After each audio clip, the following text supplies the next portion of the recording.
everybody wants to be the best, right? Right. But for you to stand here with the guys you have now, with what you and Joe have done here and the other guys you brought in, for someone to stand here and say the Browns want to have the best offensive line in the league, that's maybe not just talk. Like, you see what people have produced in their careers, and you could see how something like that has a chance for you guys at your best to be among the best in the league. Yeah, I mean, it's very early. You know, It's we haven't even very got early, out there and obviously. done a preseason game yet and stuff. But, you know, we invested a lot as a team into the offensive line. And, you know, if guys can play up to their potential, there's potential there, you know, and we'll see how it all shakes out. There's so much that happens before, you know, you play the first game. But, you know, we're working to be the best we can. And, you know, if that turns out to, you know, make us one of the better units in the league, then we'll be pumped about that. But just individually, we're just trying to be the best players we can, which in turn will make the unit the best and then make the offense, you know, the best they can be. What have you learned about Treader and Zeitler that you didn't know before they got here? Yeah, I mean, you see guys on film, you know, for me, Zeitler more than Treader just because we play in the same division. And you don't really know how they are, but on film, you know, he's a physical, good player. You know, you look at him like, man, that's a good guard.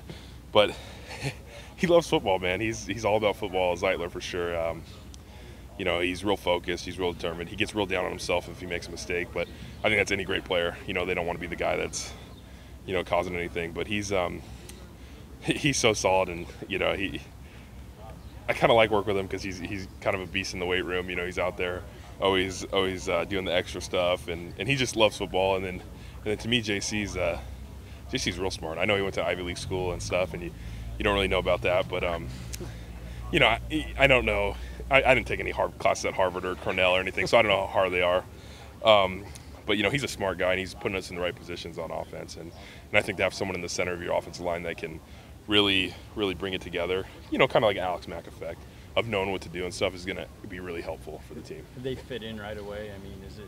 Oh, we have a great tight group already? Yeah, I mean, we have a great room. You know, led by Joe and John Greco, who've been here the longest. Then you got a lot of young guys, but those two fit in right away. I haven't been in any other O-line rooms, but those guys, man, it's a good group to be in, and they fit in great. And Zeitler, they're a little quiet, you know, but I think anybody is in a new situation. But it's a great room to be in, and I'm pumped that we brought him in. We talk about how good the line can be, but you know, you got to have solid production at every spot, and right tackle is kind of a question mark right now. How do you view that position? I think they're throwing a lot of guys at it. You know, I think Sean Coleman, Cam Irving, Rod Johnson, Stirrup, all those guys have been in reps at tackle, and I think they're just kind of rotating guys through to see who's gonna, you know, perform the best. And I've seen some really good flashes. You know, I think the main thing is consistency. You know, keep working, because you see a play where Sean looks like a future All-Pro. You know what I mean? At tackle, and then there's a play where he's not so hot. But if you just get consistency there and they keep working at it, I think the competition in camp is gonna bring out who should be the guy there. Joe said he thought Sean was a favorite. I mean, what do you like about Sean from knowing him for a little over a year now? Yeah, I mean, he just puts his head down and goes to work, but he has great length, he has great power in the lower body. He you know, wants to learn, wants to get better. You always see him asking questions to Joe about, like, hey, what do you think about this or that? And he's trying to learn. You know, if he gets beat by one thing, he tries not to let that happen again. And those are all traits of, you know, good young players. What have the Browns hit on here with deciding to pay big money to guards? In my opinion, I think any guard in the NFL should be happy about it. You know, you know, your position group gets paid a little bit more, but I think Hughes stressed it. They want to solidify the inside of the line. You know, inside out, protect inside out, and we got the quarterback hit too much last year, and I think they're like, if we're going to be successful, we got to keep him standing, and you know, you work your way inside out on that. And I mean, but you're all for that, right? Yeah. The guard is now the new go-to position on offense in the NFL. I mean, right? left tackles Guards still make it get paid, happen. but I'm pumped about it. I mean, I'm not going to be like, yeah, you probably should have paid me less, you know. But it's no, I think it's a good thing. I think the salary cap can go up. I think people understand, like, man, O-line's a tough spot to play in this league, and if you can find some good ones, you know, you want to hold on to those guys. And we talked about making the quarterback better, but you talked about the quarterback got hit too much last year. Yeah. Just if the quarterback, whoever is the guy, can stay healthy, and you can get a guy who can stay on the field, how big a deal would that be? And again, that starts with you guys. Yeah, exactly. I mean, consistency. Since I've been here, we haven't had a, you know, I don't even think a 10-game starter. You know what I mean? Like, it's been rough, but yeah, I think consistency at the quarterback position, you get used to his huddle, you get used to the way he sets in the pocket, and those type of things is huge. And like you said, it starts up front, and if we can keep him from getting hit, then he's going to stay healthy. You know, they don't get hurt by accident. You just said get used to his huddle. Have you been in the huddle with all three quarterbacks? Yeah, they let me do some walkthroughs yesterday. I haven't been until yesterday, and I've been in it, and I mean they're all confident guys. Well, personality-wise, what's different about each of them? Does one bark more? Is one more? I would say Brock's probably. I mean, he's had the most experience, you know, so he's probably the most rehearsed, I guess, in the huddle. You know, he kind of knows he takes control of it. He takes a knee. He gets down there. He tells you what it is. Cody's confident, but it's more of a quiet confidence, you know. And then Kaiser, you get flashes of it because he's a young guy, so he's just trying to read back the plays and stuff. But when he gets one out good, and you know, you break the huddle crisp with him, you can tell he has a little bit of confidence with it, and that comes with us. You know, we keep the huddle, you know, tidy for him and stuff like that. But so Kaiser isn't saying to you like, "What the hell are we doing?"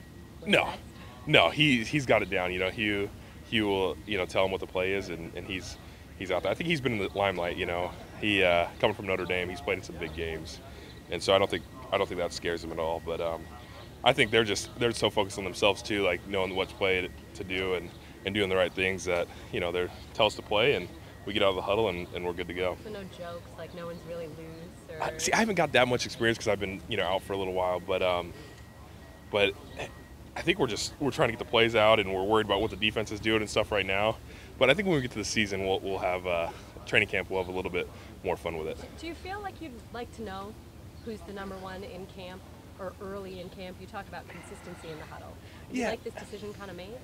I don't think it matters too much. I mean, if you have a guy like Tom who you know is going to the one, I think that's nice. But here we want to get the best guy on the field. So if that takes 2 or 3 weeks or 4 weeks into camp, like as long as we get the right guy out there, I think that's more important than, you know, deciding who's the guy early just to say he's the guy early. Hey, you did some individual drills yesterday, right? Yeah. So do you consider yourself like ahead of schedule because of that, or did you know that? I didn't really ever get a schedule. You know, they didn't pass out a schedule like after surgery. But don't you have target dates? Oh yeah, I mean we want to be ready for game one. You know, and I think that's the goal. But it was a huge step in my eyes. You know, I got to go out there and run around, and I felt great. And like I was saying earlier, we have 6 weeks till training camp, so we get a few practices in our books here, and then come back for training camp and, you know, see where I'm out there. But the goal is still be ready week 1 against Pittsburgh, ready to go. So do you think you'll be limited early in training camp, or? You know, it's hard to say. I think, you know, Joe and Hugh get paid the big bucks to make those decisions. Okay.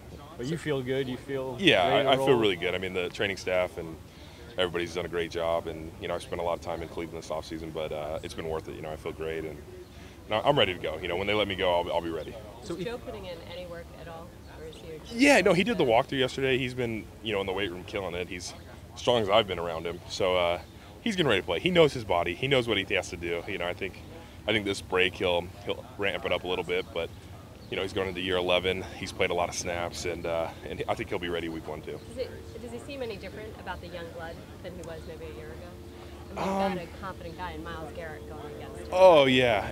I think he's excited. Honestly, you know, you get a younger guy, and you want to kind of see how that goes. So I think he's excited to go against him a few times in camp and just kind of, you know, work with him because they help each other. You know, you're on the same team, you compete against each other, but obviously I want to see Myles go out there and get 12 sacks this year. So if he has to beat Joe a couple times in practice, I'm all for it.